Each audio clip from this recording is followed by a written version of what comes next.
Bosku, kebayang gak sih di tengah panas teriknya kota Bekasi ada tempat seadem dan serimbun ini? Wah, nyempil dan cakep begini. Ini mah fix hidden gem yang layak disambangi nih. Padahal tempat asyik seluas 2 hektar ini lokasinya tuh nyelip di tengah pemukiman warga loh. Tapi ciamik banget buat segala event. Mulai ngumpul bareng keluarga dan teman, sekedar nyantai dan dengerin live music, sampai bikin acara meeting kantor, arisan, ulang tahun, tunangan, sampai pernikahan sekalipun.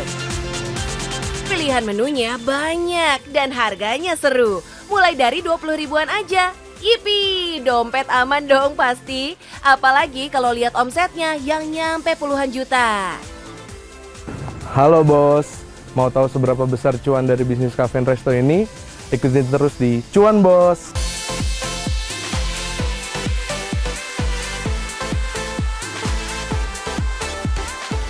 Tapi kenapa sih tempat ini namanya Kebun Mertua? Apa karena ini hadiah dari mertua idaman para menantu sedunia? Ternyata di tempat yang dulunya adalah kebun rambutan ini, semua resepnya dikulik oleh mama mertua sang owner yang jago masak. Oh iya, si pohon rambutan juga masih banyak di sini. Kebayangkan kalau kita melipir pas lagi musim rambutan, bakal seru banget. Ini dulu awalnya adalah kebun rambutan. Lalu di sini yang menjalankan adalah saya dan istri saya, karena kita dari backgroundnya dari dua suku yang berbeda, jadi dari NTT sama Jawa, ya udah kita gabungin konsep itu jadinya Kebun Mertua, karena masakan-masakan di sini asalnya dari keluarga istri, jadi ya, anggapannya mertua lah. Mas Dio emang jeli banget sih terawangan bisnisnya bos. Pria 35 tahun ini jago memperhitungkan langkah bisnis yang konsepnya cakep dan gak ngawur asal jalan aja. Mas Dio juga paham banget, warga plus 62 tuh hobi banget kulineran dan foto-foto. Makanya tempat yang desainnya kekinian ini punya banyak fans setia. Nah, sebelum jadi kafe, Mas Dio tuh merintis bisnisnya dari usaha budidaya ikan dan sayuran hidroponik loh. Sekarang juga masih ada, dan hasil kebunnya dipakai buat masak di kafe ini. Tapi kalau cuma ngandelin kebun dan kolam ikan, ternyata hasilnya nggak nendang. Jadilah manuver dilakukan dan mulai gaspol di bidang kulineran dan lifestyle. Hasilnya oke punya. Untuk pertama kali saya mengekspansi lahan di sini, pertama kali adalah budidaya ikan lele. Mulai usaha budidaya ikan lele itu dari tahun 2019. Nah, setelah itu kita melihat up and down-nya bisnis saya. Untuk kedepannya kita berpikir untuk ekspansi ke kafe. Jadi untuk sekarang untuk usaha ikannya stop, tetap masih ada, cuman untuk stok pemasok ke kafe, tidak untuk dijual keluar. Udah deh, kurang apa lagi coba? Tempatnya asyik, makanannya enak, bahannya organik dan berkualitas, plus udah pasti halal. Perfecto banget kan? Gak heran, kalau selebriti kayak Acha Septriasa aja demen banget dolan kemari. Plus pulangnya masih bontot pula. Hihi, saking PW dan jatuh cintanya sama masakan di sini ya Mbak Acha. Jangan lupa mampir ke sini. Gimana gak jatuh cinta coba? Kalau menu primadonanya kayak begini. Nasi mangkok dengan isian sei alias daging asap khas kampung halaman sang owner yang disajikan dengan tumisan daun singkong. Jos! Terus ini juga hits banget, rahang tuna bumbu kuning yang kaya bumbu dan rempah bos. Sop ikan nilainya juga jangan sampai lupa icip, endul parah dan gak amis sama sekali. Jadi galau kan, mau nyikat yang mana duluan? Hihi. Makanan yang saya andalkan di sini adalah makanan khas daerah, khususnya daerah NTT. Karena memang istri saya asli orang sana, jadi kita punya cita rasa yang benar-benar khas sana asli. Salah satu menunya contohnya itu ada daging sei, jadi daging sapi yang diasap menggunakan kayu khusus, jadi rasanya benar-benar beda. Rasa semua sajiannya jadi makin nikmat karena harganya nggak bikin sport jantung bos. Seporsinya mulai 20 ribuan aja. Girang nggak tuh? Hihi. Terus satu lagi yang bikin makin betah, kebersihannya bos.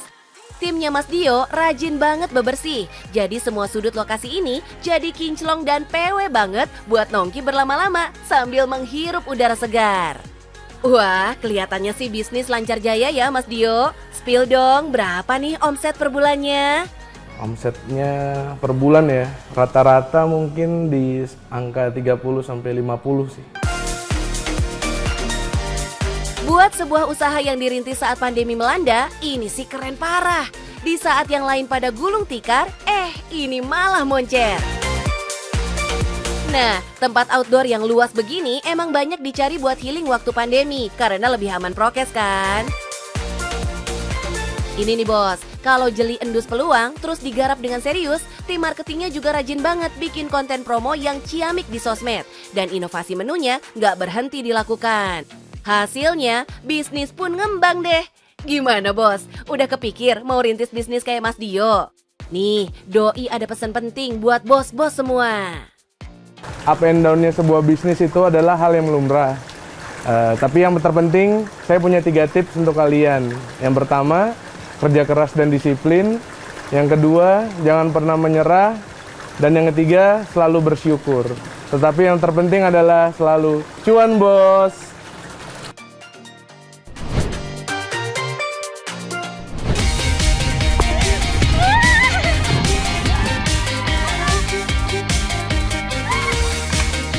Awo! Widih, ada yang lagi simulasi jadi Tarzan nih. Hihi, canda mbak, peace. Emang ya, kalau lagi lihat pohon-pohon ijo adem begini, bawaannya imajinasi kemana-mana. Sampai ada loh yang terinspirasi kisah cinta sejatinya Tarzan and Jane yang legend itu. Terus akhirnya memutuskan priwed dan bikin acara nikahan di tengah hutan yang sejuk dan punya pemandangan indah ini bos. Duh, romantisnya. Yang jomblo, monggo silahkan lock out dulu. Jangan sungkan-sungkan. Hihi. Yes, di tengah wilayah pegunungan kota Semarang ini, Anda dan keluarga bisa bebas menentukan bos, mau liburan romantis atau yang menantang adrenalin. Semuanya bisa. Pohon-pohon pinus setinggi 20 meteran ini siap menemani di segala suasana. Kuilah kita eksplor dalamnya. Halo bos, di sini dulu hutan pinus biasa loh. Sekarang sudah jadi tempat adventure keluarga. Kalau mau tahu ceritanya, tetap di Cuan bos.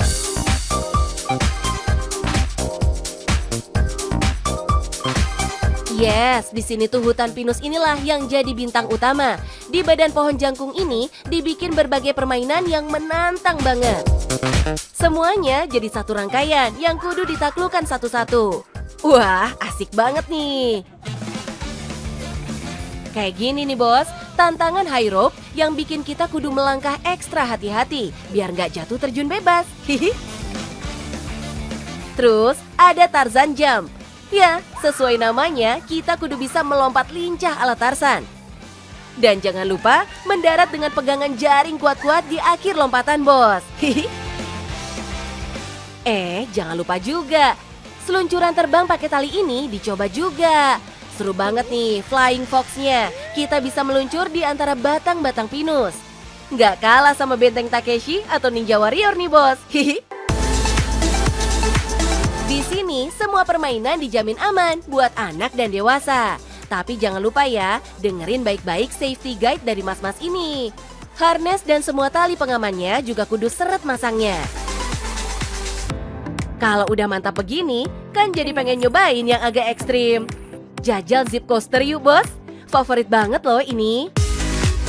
Ini mah cakep sensasinya bos.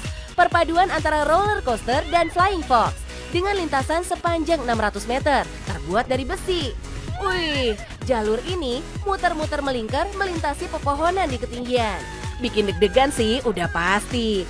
Tapi kok malah jadi ketagihan ya? Haha. Experience-nya beda banget sih soalnya bos. Ada satu tipsnya, kaki kudu terus menyilang ya bos, biar nggak nyangkut di pohon. Hihi. Terus, berat badan maksimal yang pengen jajal adalah 100 kg ya bos. Main terbang-terbangan udah puas. Sekarang saatnya kita jajah permainan di atas tanah. Nih, ada ATV bos. Treknya variatif dan menantang banget bos. Naik turun, belak-belok dengan lika-liku perjalanan menembus hutan yang seru. Gak berasa udah nyampe di kaki Gunung Merbabu aja. Duh, cantik banget ya. Yang ini juga gak kalah lucu nih. Ski ban namanya. Sesuai namanya, entar kita meluncur naik ban di atas back jump, bos. Siapin nih, kuda-kuda dan posisi tubuh yang pas biar gak terhempas waktu melayang. Hihi. Condongin badan ke depan, bos. Jadi bisa mendarat aman balik ke lintasan. Seru! Konsep Tarsan-Tarsanan di tengah hutan pinus inilah yang bikin ribuan orang datang berlibur kemari, bos. Tiket permainannya mulai dari 50 ribuan. Mendingan beli paket aja sekalian, 200 ribuan udah bisa main sepuasnya. Nah, yang pengen honeymoon atau nyantai bareng keluarga, bisa banget juga staycation di penginapan yang konsepnya glamping, bos. View-nya jangan ditanya deh, cakep pol. Di tipe villa, kita bakal dapat kamar yang bednya gede. Menghadap hutan pinus, plus udah termasuk pemandian air panas pribadi yang bikin suasananya makin gimana gitu. Terus kalau mau lebih menyatu dengan alam, camping aja. Fasilitasnya lengkap kok. Tenda yang bersih dan anti becek-becek semua udah disediakan, bos. Tinggal bawa badan dan dijamin nyaman lah. Kalau lapar, nggak perlu ribet, bos. Aneka menu rice bowl siap dihidangkan. Rasanya enak, makannya gampang, anti rempong lah pokoknya. Atau mau makan di atas ketinggian pohon pinus? Bisa, naik aja ke resto pohonnya, cakep. Pengunjung makin nyaman deh, pantas aja sampai 1.200-an orang datang tiap bulan, bos. Kalau masing-masing beli tiket permainan, misalnya 100 ribu aja deh. Masuk dong ya, 120 jutaan per bulan. Ini baru dari permainannya aja loh, belum termasuk penginapan, camping ground, dan resto pohonnya. Wih, sejuk nian ini cuan. Hihi. Konsep Ciamik ini diadaptasi dari model wisata alam di Pulau Dewata, Bali, bos. Terus diwujudkan sang owner dengan kerjasama apik bersama pengelola Taman Nasional Gunung Merbabu. Ini kan kawasan Gunung Merbabu, jadi milik Taman Nasional. Kita dari PT Kopeng Amal Wisata kerjasama dengan Taman Nasional buat wisata alam. Makanya tanggung jawabnya besar nih, bos. Gak cuma bikin seru-seruan doang, tapi kudu menjaga bentang alamnya dengan sungguh-sungguh. Termasuk juga warga di sekitar Taman Nasional, bos. Mereka semua jadi cipratan cuan karena diajakin bekerja dan mengelola tempat ini. Gak cuma seru, bos. Berurusan dengan alam tuh jelas penuh tantangan. Dan banyak hal unik yang bisa kita pelajari. Kayak ini nih misalnya. Tahu nggak, bos, kalau pohon mati tuh juga harus dikubur. So sweet banget kan? Jadi setiap pohon itu tiap bulan atau 2 minggu sekali kita cek, Kak. Misalkan daunnya mati atau apa, nanti kita laporin ke Taman Nasional. Misalkan pohonnya itu mati dan nggak bisa tumbuh lagi, nanti akan dipotong terus dikubur. Tuh, bos, kalau kita sayang sama alam, alam juga bakal memberikan yang terbaik buat kita. Makanya, pengecekan rutin wajib hukumnya, biar semua pengunjung dan pengelola aman semua. So, bisnis wisata jalan, pengunjung senang, alam pun terjaga. Perfecto!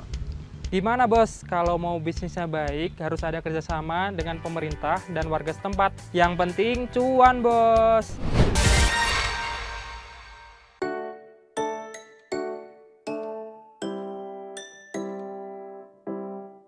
Duh, pernah nggak sih, bos, ngerasain males yang kayak gini? Mager parah. Perut lapar, tapi kayak ketempelan jin malas begini. Aha!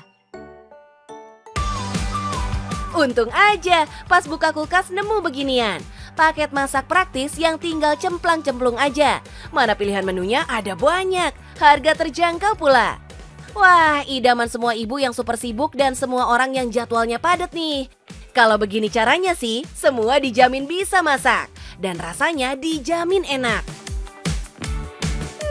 Jadi penasaran, siapa sih yang punya ide solutif keren begini?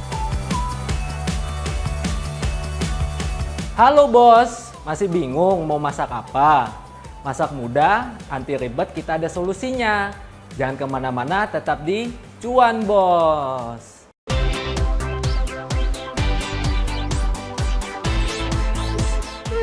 ternyata anak muda tampan ini ownernya, bos. Hihi. Namanya anak muda, ada aja ya idenya. Kayak bisnis yang dibangun sebagai solusi buat kesulitan banyak orang nih. Mas Ajax tahu aja kalau sebenarnya yang bikin males masak tuh kan nyiapin semua bahannya kan. Kudu ngupasin bumbu, belum lagi motong, ngulek, meres, marut, hadeh, rempong banget dah. Ia pun menawarkan solusinya. Bisa masak super duper praktis dengan bahan yang semuanya segar. Kita mulai saat COVID, pandemi, itu pandemi yang kedua.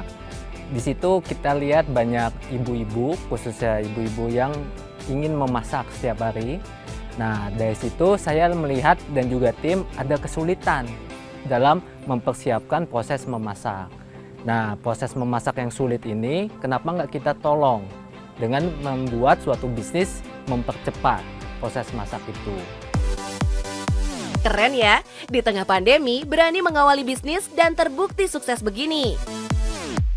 Penjualan semua dilakukan online, jadi semua konsumen tinggal duduk santai, pesanan pun sampai. Buat yang di luar kota Jakarta pun bisa banget pesen, karena paket masak ini bisa tahan sampai semingguan di kulkas, bos. Untuk online ini paling jauh sempet waktu itu ke Bandung. Tapi kita pakai jasa pengiriman yang dilengkapi dengan chiller di truknya. Jadi meskipun sampainya malam, paket itu tetap aman di depan pintu konsumen. Nah, semua menu paket masakan dibuat sesuai orderan konsumen. Setiap paket akan ditakar pas buat sekali makan, jadi nggak bakal ada bahan yang terbuang. Dan dijamin deh, semua bahan masakannya halal dan fresh bingo. Proses persiapannya sebenarnya sama aja kayak bos-bos kalau mau masak nih. Cuma konsepnya tuh, Mas Ajax dan tim akan mengambil alih semua kerempongan persiapannya. Hihi. Kayak gini nih, misalnya mau masak buncis cah daging. Semua bahan bakal disiapin. Mulai dari buncisnya, daun bawang, ayam dan daging sapi yang udah dibersihkan, cabai rawit, bawang bombay iris, bahkan sampai kacang dan cabai keringnya pun udah diberesin. Semuanya entar dimasukin ke plastik khusus, terus divakum pakai mesin sealer. Jadi deh. Kalau udah begini, siapapun bakal bisa masak kilat. Nggak percaya? Kita buktikan ya, masak beef enoki cuma 5 menitan aja. Lihat nih, tugas kita tinggal tuang minyak, terus jejerin dan bolak-balik beef enokinya di atas wajan. Terus tuang sausnya, tunggu sampai mendidih. Beres. Tinggal plating dan hap. Beef enoki masakan sendiri siap dinikmati dalam 5 menit aja. Ini nih yang bikin ibu-ibu jatuh cinta. Kayak Melanie Putria nih, bos. Sang Putri Indonesia 2002 dan presenter kondang ini juga jadi kecanduan masak setelah kenal Masak Box. Karena ritual memasak jadi lebih gampang dan menyenangkan. Plus, sensasinya beneran beda dibanding angetin masakan frozen siap saji, bos. Lebih puas gitu. Hihi. Karena kita lihat di sini sekarang juga banyak yang bentuknya seperti frozen food yang sudah jadi tinggal dihangatkan. Tapi kita bedanya di situ adalah ada esensi proses memasaknya. Seperti itu kira-kira. Jadi nanti di situ ada emotional feeling, konsumen bisa, oh ini saya bisa menghasilkan masakan buat dia dan juga anggota keluarganya bisa dinikmati. Pilihan menunya ada banyak, bos. Tapi ini nih beberapa bintang utamanya. Pertama nih, beef stroganoff. Sajian western ini banyak banget fansnya. Sausnya creamy, dagingnya empuk, rasanya jempol. Harganya 55 ribuan. Kalau di grup sayur mayur, si buncis cah daging idolanya. Sepaket lengkap begini, udah pakai daging ayam dan sapi, dibanderol 41 ribuan. Rasanya jos, bikin nambah-nambah nasi. Hihi. Yang doyan menu Nusantara dan Oriental, tenang, ada opor ayam, General Tso Chicken, ayam kung pao, beef enoki. Sampai steam ikan yang biasanya kita santap di restoran pun ada. Bisa tiap hari deh kita masak ini. Nggak perlu boros ke resto lagi. Hihi. Bahkan kita coba merana Thailand, Korean dan sebagai lainnya. Itu yang membuat kita terus berinovasi, mencari tahu nih konsumen Indonesia ini lebih enak, lebih sesuai, cocok di lidah itu menu varian apa. Kalau tim chef behind the scene-nya rajin banget inovasi resep begini, konsumen bakal benar-benar kecanduan deh. Bahkan sampai anak-anak aja bisa jadi chef di rumah sendiri. Hihi. Jadi penasaran deh, berapa sih omset dari bisnis inovatif yang jadi solusi cerdas ibu sibuk ini? Pada saat endemi itu di rentan 80-100. Setelah pandemi ini malah lebih melonjak, jadi di sekitaran 120. Karena habitat dari kaum ibu perempuan di Indonesia ternyata lebih membutuhkan di saat era seperti ini yang harus beliau kerja, ngurusin anak dan juga masak. Alamak Jan, cakep pisan ini cuannya. Ratusan juta datang berkat aksi cepat tanggap membantu para ibu dan konsumen di dapur. Bos, walaupun masih muda, tapi manajemen bisnis yang dipakai Mas Ajax beneran jagoan loh. Buktinya Doi sukses tuh membereskan semua masalah yang muncul sepanjang ia membangun usaha. Tentunya dalam riset dan development tuh lumayan memakan waktu, menyita waktu, usaha dan juga hasilnya perlu proses. Itu kadang kita capek, kok nggak menemukan rasa yang enak, tapi di situ tetap harus semangat dan akhirnya kita coba dan bisa. Lalu yang kedua, di proses operasionalnya vendor itu juga kita mengalami kendala. Ada yang bahan bakunya tidak sesuai dengan ekspektasi kita. Ada yang kesegarannya kurang, lalu kuantitinya ternyata tidak sesuai dengan orderan kita. Nah, kalau ada niat, pasti semua masalah beres juga kan, Bos? Gimana? Pengen juga nyantai masak di dapur, tapi hasil masakannya ala-ala chef ternama? Ya udahlah, cepet check out aja di marketplace. Dijamin, gak bakalan males lagi masuk dapur deh. Bos, dalam membangun usaha harus tetap semangat, tekad yang bulat, berinovasi, dan pastinya harus cuan, bos.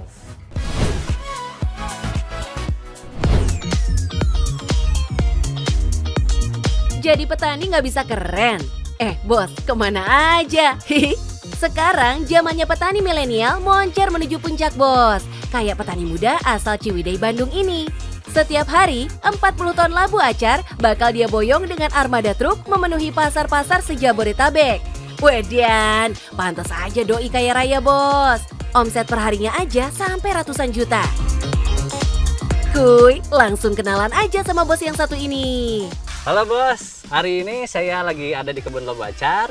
Seberapa cuan sih labu acar itu? Kalau mau tahu, sekarang kita panen yuk.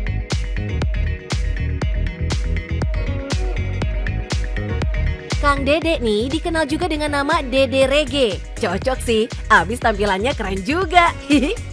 Gimana nggak keren coba? 350 hektar lahan di Ciwidey ia kelola bareng kelompok tani yang didirikannya. Anggotanya udah 2.000 orang, Bos. Selepas lulus SMK, Kang Dede emang langsung ngebut mewujudkan cita-citanya jadi petani sukses yang bisnisnya ciamik. Alhamdulillah terwujud dong. Wow, gimana nggak tajir, Bos? Kalau sekali tanam, untungnya bisa 10 kali lipat. Tapi kalau rugi, ya nggak boleh melempem. Kudu sikat habis lagi buat mengembalikan keuntungan. Tujuan saya mau jadi petani itu karena apa? Dari hasilnya di pertanian itu nggak ada batasnya. Kayak misalkan tanam 100 tumbak itu hasil modal 110 juta, bisa menghasilkan 100 juta atau 80 juta. Begitupun rugi bisa modal 10 juta bisa habis. Itu tergantung kita memanajemennya dan harus pintar-pintar cari informasi. Sebelum jadi petani, Kang Dede sempat jadi sopir angkutan sayuran loh. Rutenya sampai Tangerang segala. Tapi pilihannya mengembangkan si labu acar beneran bawa hoki. Begitu tahu harga si labu acar ternyata cakep, ia pun mulai belajar nanam sendiri. Petani lainnya pun ia ajakin, sembari nampung juga hasil panen mereka. Saya bawa satu pickup dulu tuh. Saya lihat potensi di daerah pasar tanah tinggi itu, potensi apa nih yang bagus pemasarnya. Saya lihat di pinggir ada labu. Nah kebetulan daerah saya banyak labu tapi pengirimannya cuma kisaran Bandung sama Cikopo. Kebetulan yang ke Tangerang belum ada. Nah saya tuh inisiatif besoknya bawa. Nah pas saya bawa ternyata harganya lebih bagus.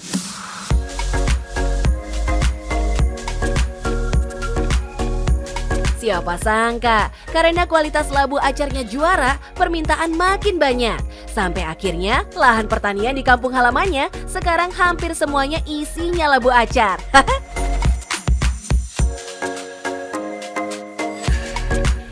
Kang, apa sih bedanya labu acar dengan labu siam? Bentuknya mirip sih ya. Nah, gini bos, perbedaannya labu siam dengan labu acar. Labu acar tuh panennya selang 1 hari atau 2 hari sekali, lebih cepat. Yang ini labu siam panennya seminggu sekali. Nah, kalau produksi lebih bagus yang ini, sama harga juga bagus yang labu baby, yang labu acar. Harganya sekarang di 4.000 nyampe 5.000, labu siam tuh 1.000 nyampe 2.000. Ini nih, namanya kecil-kecil cabai rawit. Meskipun ukurannya mini, harganya 2 kali lipat lebih labu yang gede. Terus perputaran cuannya juga cepet banget bos. Proses tanamnya juga gampang. Kalau kata Kang Dede mah, tinggal lempar udah numbuh. Dari awal tanam, si labu butuh 4 bulanan sampai berbuah. Abis itu, si labu baby bisa dipanen tiap 2 hari sekali. Sekali panen, seorang petani bisa nyetor sampai 1 kuintal labu. Kalau harga per kilonya, misal nih, yang termurah 2 ribuan, hasilnya bisa 200 ribuan per 2 hari. Kalau sebulan, dapatlah 3 jutaan per orang petani. Mayan banget kan? Perawatan tanamannya gampang juga. Pokoknya rajin buangin daun keringnya aja, biar si labu tumbuh montok. Sekali tanam, pohonnya akan produktif sampai 4 tahun loh. Nah, Kang Dede bertugas memasarkan hasil panenan petani ini sampai ke Jabodetabek dan akan berkembang terus sampai ke Jawa Tengah dan Jawa Timur.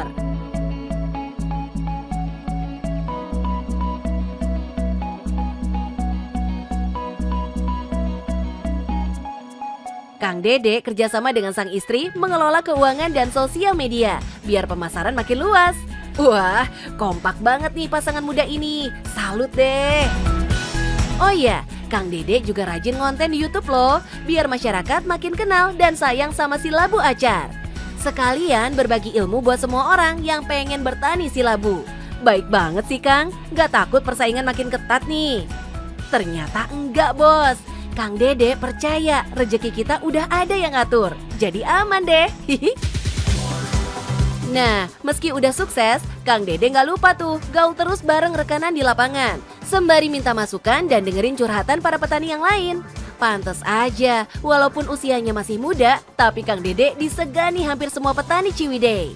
Karakter dan attitude-nya sih emang jempolan, makanya jalannya lempeng aja ketika pertama kali menembus pasar induk yang kencang banget tuh aroma persaingannya. Satu hal yang bikin bisnis jadi lancar, karena bisnis labu acar belum banyak yang mainin, jadi saingannya masih dikit banget. Yang penting jaga hubungan baik deh, biar orderan juga lancar. Kayak sekarang, puluhan ton permintaan labu acar per hari ia sikat habis. Mantap pisan Kang. Hasilnya, ia sudah punya 10 unit truk armada angkut, yang sehari 2 kali bolak-balik angkut hasil panen ke pasar. Jos pisan lah pokoknya. Jadi nggak usah ragu, maju mundur, apalagi malu dan gengsi jadi petani bos. Terbukti hasilnya nih, cuannya mentok. Jangan malu jadi petani, meskipun berkeringat, panas-panasan, kotor-kotoran. Yang penting cuan bos.